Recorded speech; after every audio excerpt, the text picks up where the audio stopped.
Hey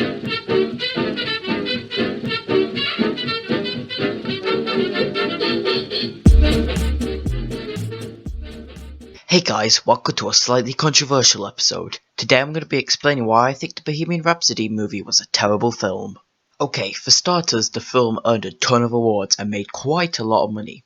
But as we know, films that make a lot of money aren't always great.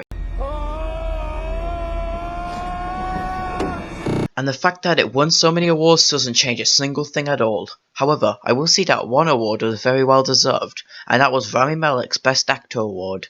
He is a pretty good actor in this film and various other films.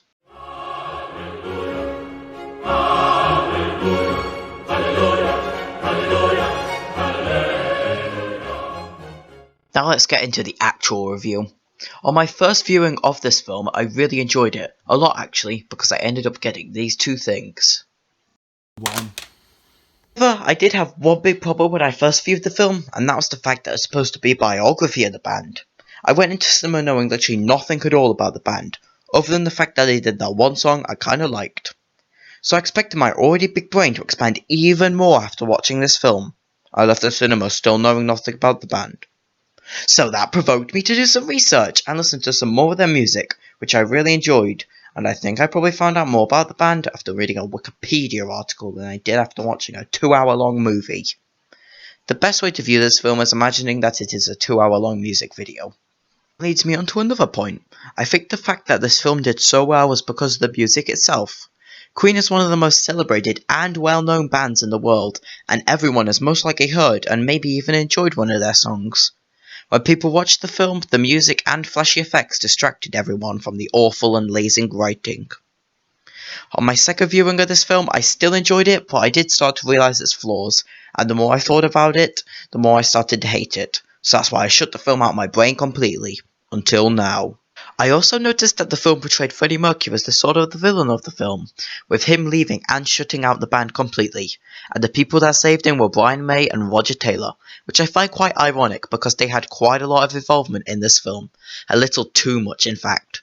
So I think it was they who shoehorned that plot point in so they could most likely fill their big enough egos.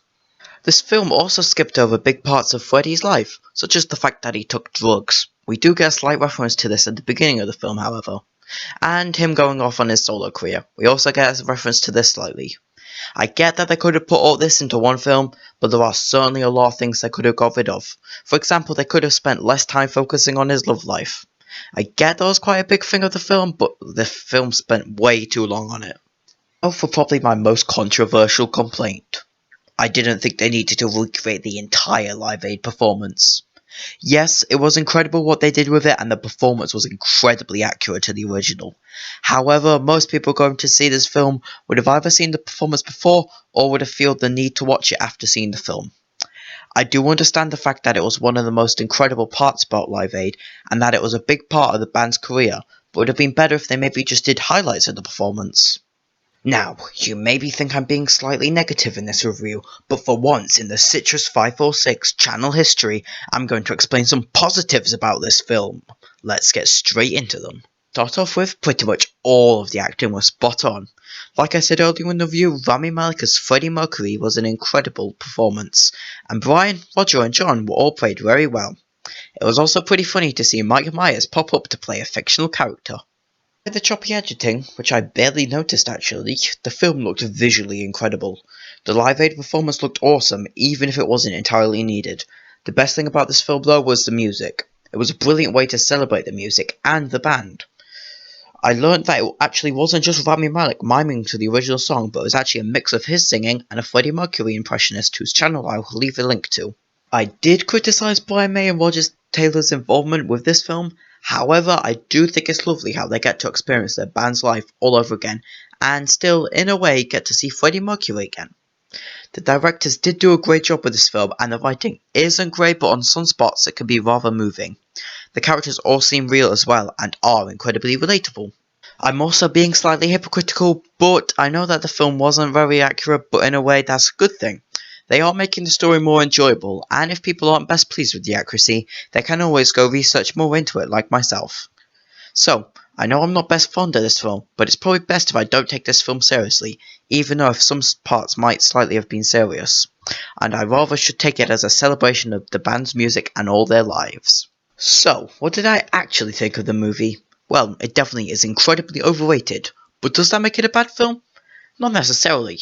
However, the film definitely isn't the most accurate film. That doesn't stop it from being an enjoyable watch. I definitely don't think this is a great film all around, but it still manages to be a fun watch. So, I'll be generous and I'll give it a 6 out of 10. Thanks for watching my video. I did want to take some time to talk about that choppy editing I mentioned. However, I felt that it maybe possibly deserves its own video. I do highly recommend a video analysing the editing though, which I will leave a link to in the description box below.